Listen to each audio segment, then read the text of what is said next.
Hi everyone, this is Miss Tang and today we're going to be making inferences. So we're learning to go beyond the literal meaning of the text and to form ideas that might not be explicitly stated in the text that we're reading.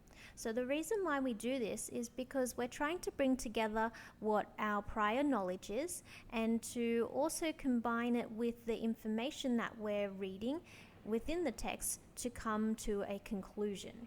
So the success criteria includes being able to understand what an inference is, being able to ask questions to better understand the text, using ideas and clues from the text to make your inference, and to support the inference that you are making, you're going to use the evidence, use your own knowledge and experience, and use some connections that you've made, maybe a connection to text, maybe the world, and also provide some details on supporting your inference. Okay, so when you are drawing conclusions, that's when you are using what's in your head and what you have read in the story to figure out what's going to happen next. So that's a conclusion, okay?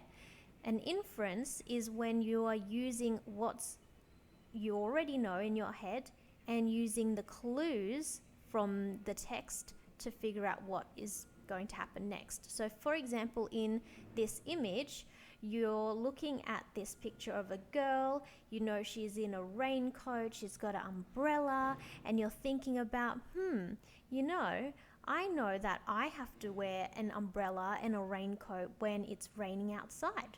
So your inference is, well, it must be raining outside because, maybe there's a picture, but maybe in the text that you're reading, it doesn't explicitly say that. It doesn't say, this girl is raining outside, but you're looking at the picture and you're connecting it to what you already know and you're coming up with, okay, it must be raining outside.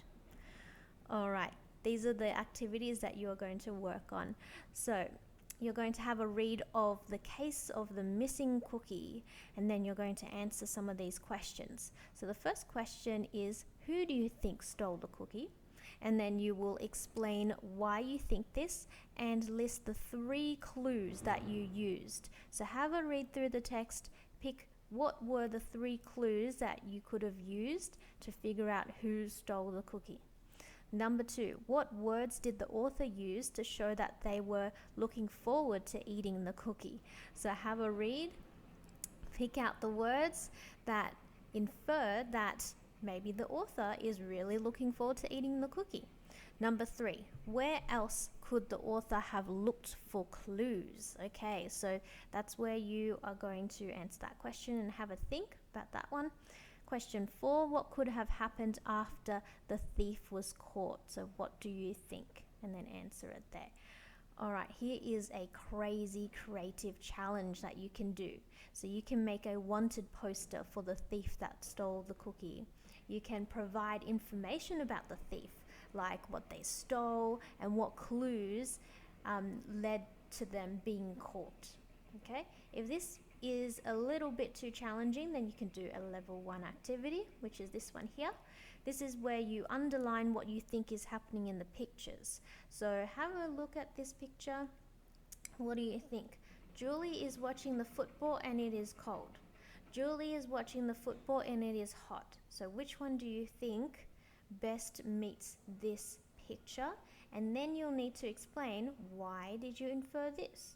So I reckon it's because Julie is watching the football and it's cold, because she looks pretty rugged up and it kind of looks like she's wearing like earmuffs, maybe a scarf.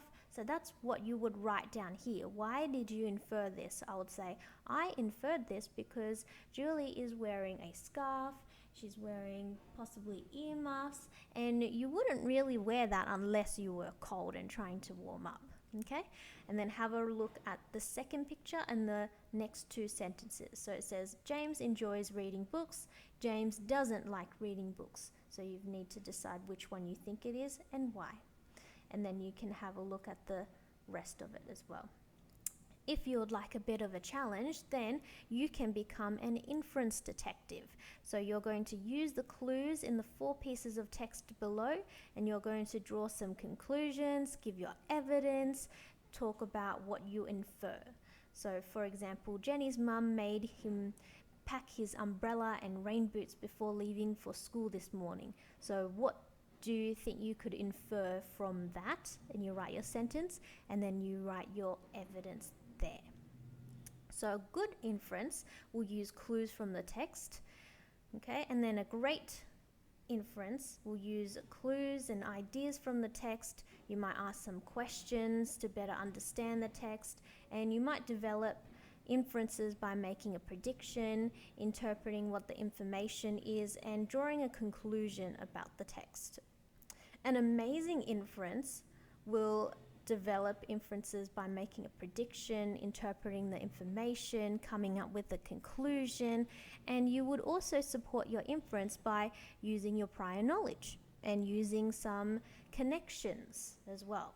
A fabulous inference would include all of these things, and you would also provide details when you're giving evidence and supporting your inference. All right, off you go.